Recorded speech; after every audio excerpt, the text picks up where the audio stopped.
Tantor Audio, a division of Recorded Books, presents We Uyghurs Have No Say, An Imprisoned Writer Speaks, by Ilham Tohti. Translated by Yashui Tao, Cindy Carter, and Matthew Robertson. Narrated by David Lee Huynh. Preface. Ilham Tohti and the Uyghurs. Ryan Thum, University of Manchester. Today, Ilham Tohti sits in a Chinese prison, where he is serving a life sentence for the content of his writings. 7 of his students are imprisoned for participating in his intellectual project. Reading or listening through his essays and interviews now, with hindsight, is both illuminating and heartbreaking. Ilham was right, even prescient. He was right that he would be imprisoned, that, in one way or another, the Grim Reaper is beckoning. And he was right about the danger that totalitarian ethno-nationalists in the Chinese Communist Party posed to indigenous groups under their rule, especially Ilham's own people, the Uyghurs. It turns out that some of Ilham's most dire warnings were understated. From 2017 to 2019, somewhere around 10% of the Uyghurs in China, perhaps 1 million people or more, disappeared into what the Chinese government at first called Concentrated Transformation Education Centers, and then renamed Vocational Training Centers. The Washington Post and other sober observers call them concentration camps. In them, Uyghurs have been forced to abandon their language and traditions, renounce their religion, and memorize party ideology. More recently, many have been transferred to formal prisons or forced labor programs. Uyghurs outside the prisons and camps experience a different kind of confinement. They are tracked through both elaborate electronic surveillance and old-fashioned totalitarian legwork. Mandatory spyware apps, cameras with facial recognition capabilities, GPS trackers on cars, and predictive policing software bring nearly every movement and utterance under the gaze of the state. To catch what little slips through the electronic net, over 1 million Chinese people of the majority Han ethnic group have been sent to become family with Uyghurs, entering rural homes, interviewing their residents, reporting on their habits, and in many cases, sleeping in their beds. A regional government newspaper, summing up the successes of 2018, boasted of over 10 million overnight becoming family stays. In some cases, Han Chinese visitors literally become family, as young men marry Uyghur women in an environment where saying no is almost impossible. The disciplinary measures undergird more direct efforts to destroy the Uyghurs as a group. Children are forcibly separated from their parents and educated in Chinese language and culture. By 2019, roughly half of Xinjiang's middle school-aged children were placed in compulsory residential schools, with the explicit intent to isolate minority children from the cultural influences of their families. At the same time, an unprecedented program of forced birth control and sterilization has brought the Uyghurs' population growth to nearly zero, all while the state encourages Han parents to have more children. Ilham, in his prison cell, is almost entirely cut off from the outside world, and may not yet be aware of the full scale of the program that has swept up not only his fellow Uyghurs, but also Kazakhs, Kyrgyz, and some Hui. The essays collected here, written before Ilham's 2014 arrest, do not address the very latest injustices, but instead analyze the economic, political, and discursive structures that were already squeezing Uyghurs when Ilham began publishing in the 1990s. His work is a reminder that today's internment camps are merely the crescendo of a longer, deeper, and more entrenched dispossession of the Uyghurs. But Ilham's work is not just relevant to the problems of the Uyghurs, or even of minorities in China more generally. It offers a distinctive perspective on global phenomena of marginalization, a perspective honed outside the boundaries of Western-dominated academic conversations like post-colonial studies and the sociology of race. To give one example, his description of minoritized groups as social blank space, an open field in which social experiments can be conducted at will, is at once a fresh response to the Chinese context and immediately recognizable in the global history of colonization and subjugation.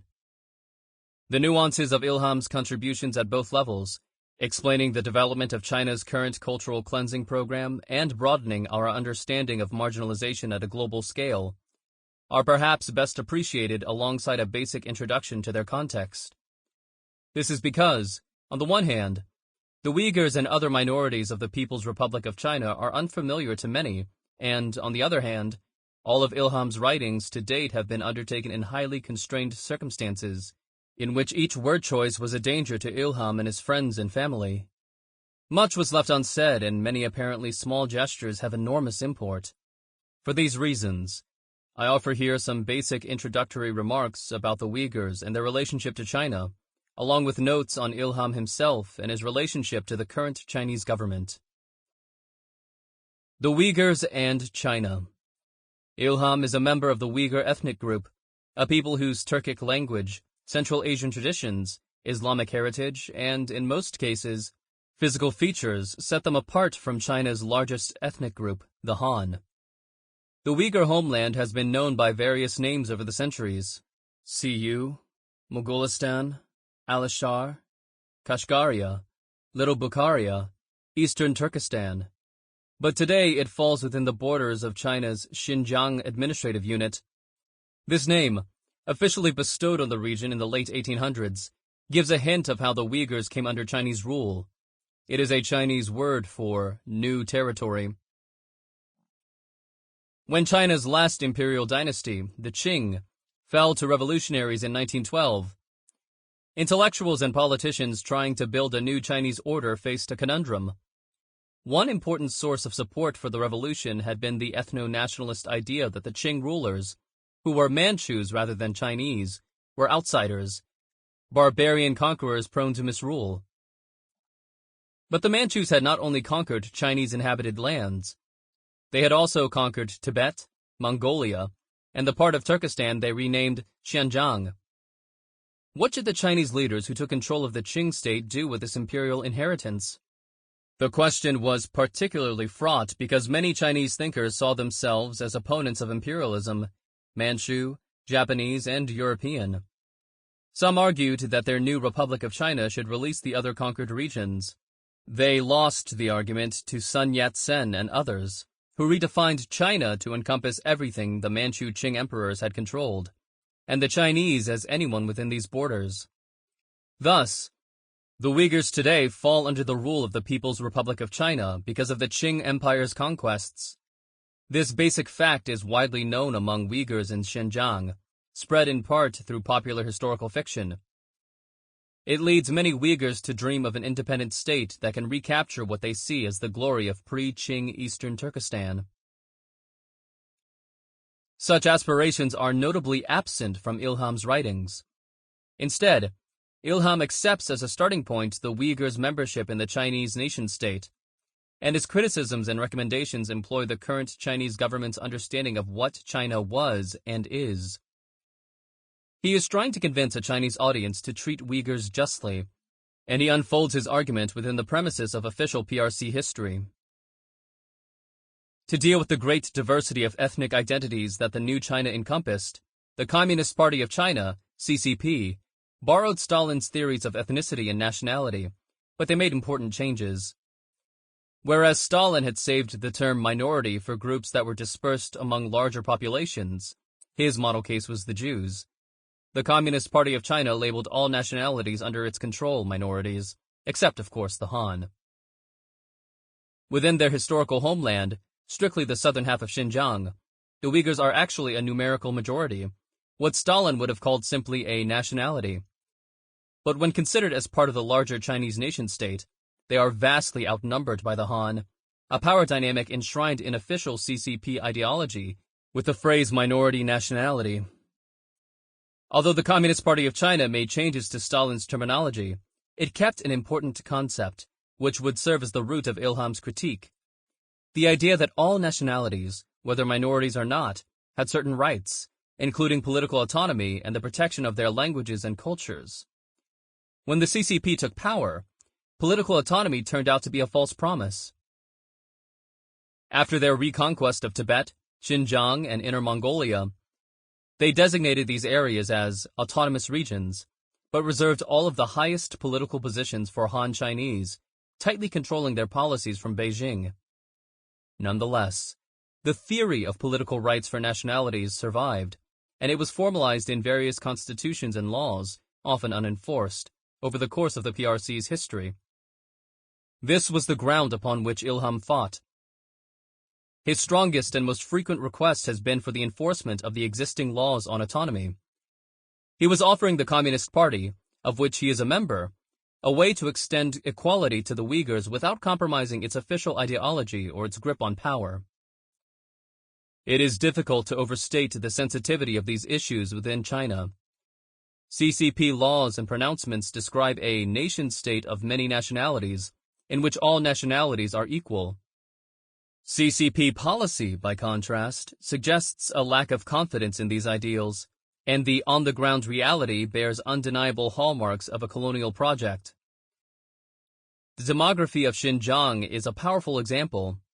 In 1946, before the Communist Party took control, Xinjiang had a Han population of 6%. By 1982, after decades of CCP policies encouraging and sometimes forcing Han migration to the region, the Han population in Xinjiang stood at 40%.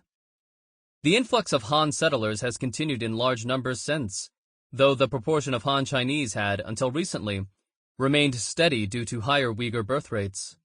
The new, state-induced crash in Uyghur birth rates may well disrupt that balance.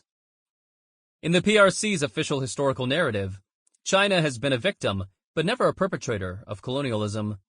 What is more, the organization that saved China from the imperialists was purportedly none other than the Communist Party of China. Arguably, Ilham's frequent complaints about the negative effects of Han migration and unequal access to resources had the dangerous effect of pointing up the gap between the party's actions and its anti-imperialist rhetoric.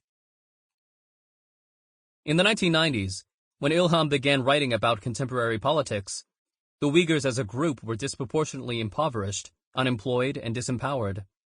They suffered under more extreme applications of censorship than people in coastal Han-majority cities, and they endured open, unapologetic discrimination in inter-ethnic contexts. While the 1980s had seen a progressive expansion of freedoms for Uyghurs, after 1990, the Chinese state continuously ratcheted up controls on Uyghur communities. By 2008, Uyghurs had suffered passport confiscations, closing of religious sites, and strike hard campaigns that targeted individuals with purportedly pro-independence leanings. Ilham's 2006 call for long-term resistance against ethno-nationalist totalitarianism was likely a response to debates within the CCP intellectual establishment about ethnic difference. Some Han scholars had begun calling for an abandonment of existing ethnic ideology, with its rhetoric of autonomy and the protection of distinct cultures, advocating instead a turn toward assimilationist approaches. Even the notional respect for the rights of minorities came under attack. Before long, events conspired to empower the assimilationists. In 2009, a Uyghur protest in the regional capital of Urumqi devolved into ethnic rioting, leaving hundreds dead. In the wake of this tragedy, amid calls from Han residents for stricter treatment of the Uyghurs, assimilationists gained increasing prominence. By 2014, the assimilationist inclination was reflected in local policies, like cash payments for inter-ethnic marriages. The changes coincided with the rise of China's new leader, Xi Jinping. Xi ushered in two kinds of change that transformed the assimilationist push into the totalitarian ethno-nationalist system Uyghurs endure today. The first was a sharp increase in coercive and extra-legal measures to eliminate criticism of the Communist Party throughout China. Ilham is only one of its many casualties. The second was a surge in ethno-nationalist justifications for CCP rule. The CCP presents itself as the savior of the nation as it always has, but now, more than any point in the history of the People's Republic, it portrays that nation as essentially Han. The result is a demonization of everyday Uyghur culture as backward and subversive, a resultant desire to transform the Uyghurs into people who act like the Han, and a willingness to use coercive and extra-legal measures on a grand scale to achieve this goal. Chinese government documents reveal an enormous network of internment camps, some of them the size of small towns. First-hand accounts of the camps describe a range of coerced activities, including the chanting of slogans, marching in place, Chinese language study, memorization of party ideology, self-criticisms, denunciation of fellow inmates, and renunciation of Islam, all conducted under military-style discipline, with numerous reports of poor nutrition, enforced silence outside of study sessions, beatings, and endemic torture.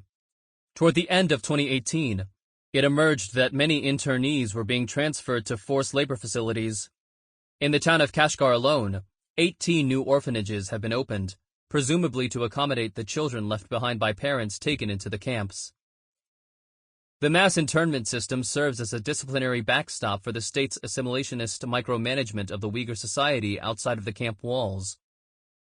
Those who are sent to the camps are not charged with any crime, face no trial, and have no means of appeal. Disappearances are swift and arbitrary, empowering security forces to decide the fates of their neighbors without threat of accountability. Children have become a danger to their parents, since their schools encourage them to inform on their parents' religious habits and even the books they own. All of this has created paralyzing fear and desperate compliance among the Uyghur population. Where once there was a thriving trade in banned books, most of them quite innocuous, Uyghurs now proactively destroy their own books in secret. People ask their online contacts to speak in Chinese, not Uyghur, so as to appear patriotic. Some write fervent essays extolling government policies. One Uyghur man officially changed his name to a Chinese name. Meanwhile, coercive birth control measures aim, in the words of one Chinese scholar official, to end the numerical dominance of the Uyghur ethnic group in southern Xinjiang, the Uyghur homeland. Many of the Uyghurs' most important historic and religious sites have been wiped off of the landscape. This is the totalitarian ethno-nationalist dystopia that Ilham's warnings could have prevented. Ilham Tohti, his writings, and the Communist Party of China. On September 24, 2014, China's state newspaper devoted an unsigned opinion piece to arguing that Ilham Tohti is not the Chinese Mandela. Rather, the essay falsely claimed, Ilham Tohti preaches hatred and killing.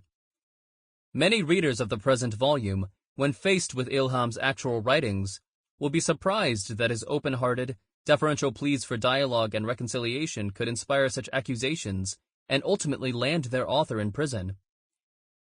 In particular, Ilham called for the full implementation of China's constitution and existing laws on ethnic minorities. As Ilham well knew, this was nonetheless a very dangerous thing to ask of the ruling Communist Party of China, and Ilham's works occasionally refer to the looming threat of imprisonment, which he felt growing with the passing years. Much of what Ilham wrote is no longer publicly available. He wrote often and addressed multiple audiences, especially on his website, Uyghur.biz, UIGHUR.biz. With the authorities' deletion of his site, some kinds of work have survived better than others. In particular, his Chinese-language essays have circulated among intellectuals and dissidents in China and abroad, leading to their preservation and to their translation in this volume. His interviews with foreign media outlets, notably Radio Free Asia, have of course survived as well. In 2020, the Ilham Tohti Institute in Germany announced that it had recovered over 3,000 articles from Ilham's former website. Many of these are now available in Chinese at Uyghurbiz.org, UYGHURBIZ.org. What Ilham wrote in Uyghur is more difficult to find. As I write, I am unable to access any of these essays, and therefore unable to check any new claims I might be tempted to make about them. But this is how I described Ilham after consulting what could still be found online in 2010. Tohti stands out for his commitment to working within the established Chinese political order. He is an outspoken and articulate critic of many discriminatory Chinese policies, but his writings do not challenge the ideological foundations of the People's Republic or the legitimacy of Chinese rule in Xinjiang.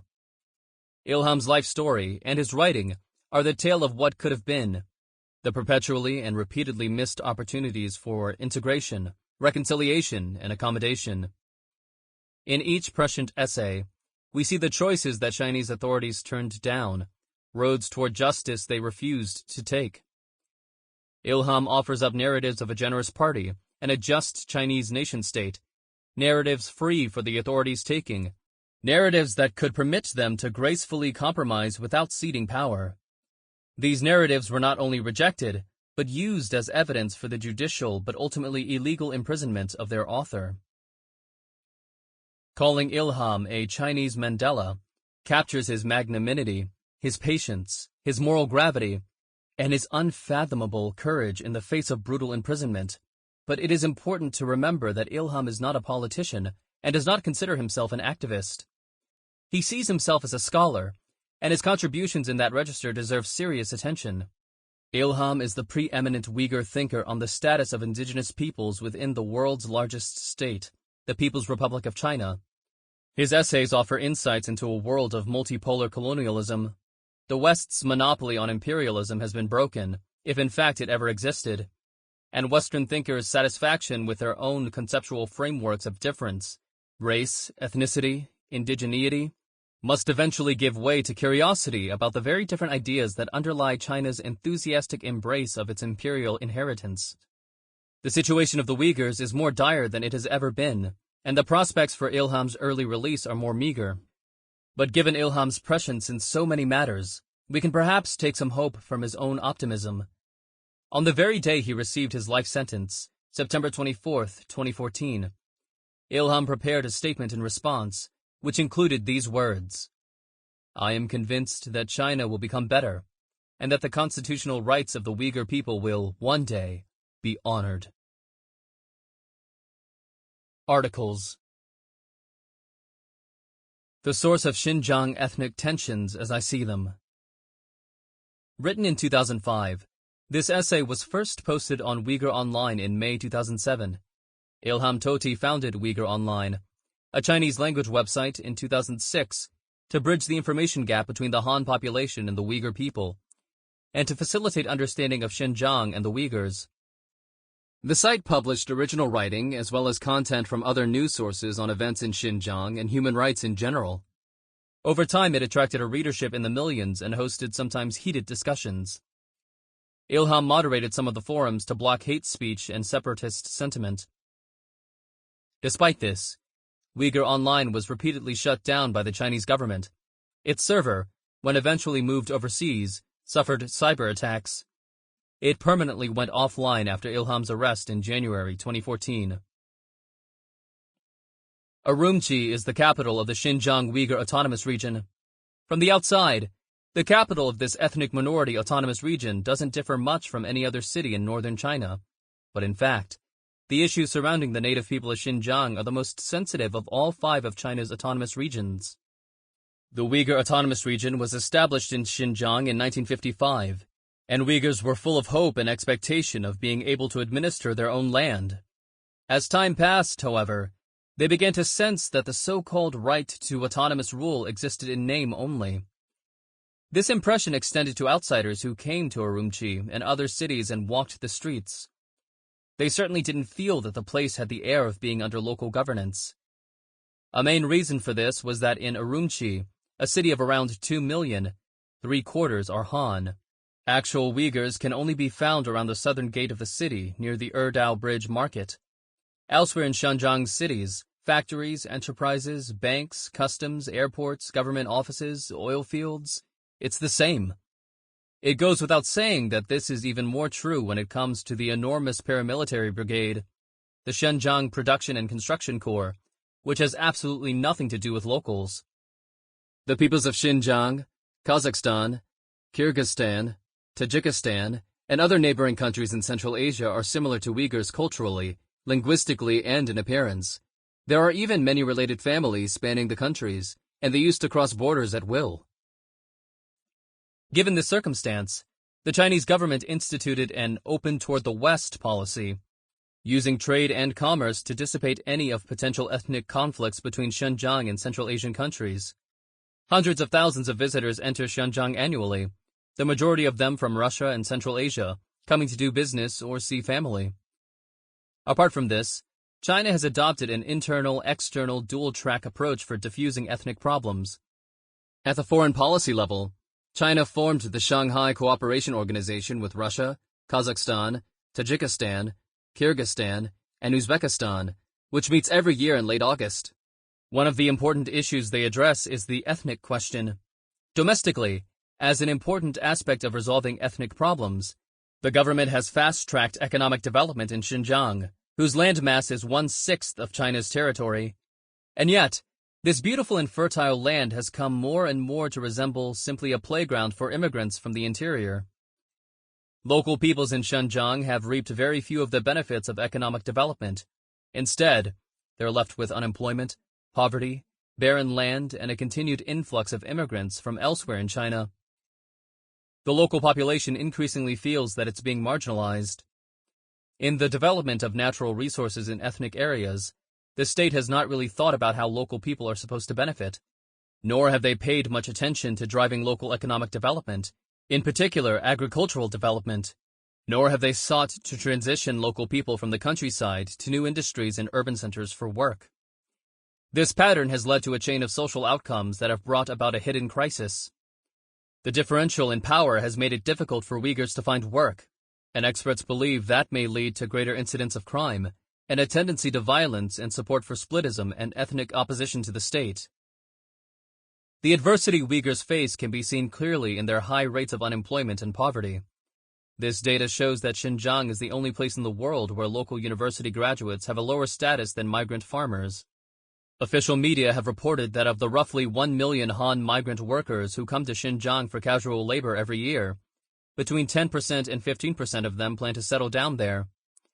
At the same time, around 1 million Uyghur farm laborers are made redundant. Hundreds of thousands of Uyghurs are forced to leave their homeland to seek casual work in the interior, and tens of thousands of Uyghur children become vagrants. Han migrant workers from the interior are able to come to Xinjiang to seek work and improve their living conditions. But for Uyghurs, even though they're willing to sacrifice more, working long hours for low pay, their opportunities for finding work locally are minimal. These days, the situation of Uyghurs is not too bad, especially Uyghurs from southern Xinjiang. A few of them even become students at top universities. However, Uyghurs overall are underemployed, or make a living in informal or marginal industries where they have to eke out a living on low pay. For the government departments that spread propaganda about ethnic solidarity, these Uyghurs are heroes, yet they don't enjoy the rights they're entitled to in the Chinese constitution, nor dignity. Resolving the question of ethnic inequality requires more than merely focusing on poverty-stricken regions. Policy design needs to focus on minority ethnic households in poorer regions and guarantee that they not be subjected to discrimination, for instance, in the labor market, thus expanding their opportunities and removing their social isolation and exclusion. Policy should also explicitly acknowledge that there are some practices, including compensatory behaviors, that, while satisfying to minorities' short-term needs, will simply exacerbate inequality in the long run. The majority of Uyghurs and other minorities in Xinjiang live in remote, rural areas, and their living standards are typically below that of the Han population. To what extent is this situation caused primarily by differences between economic features, such as the level of educational attainment and access to land, and not the low rate of return on those factors?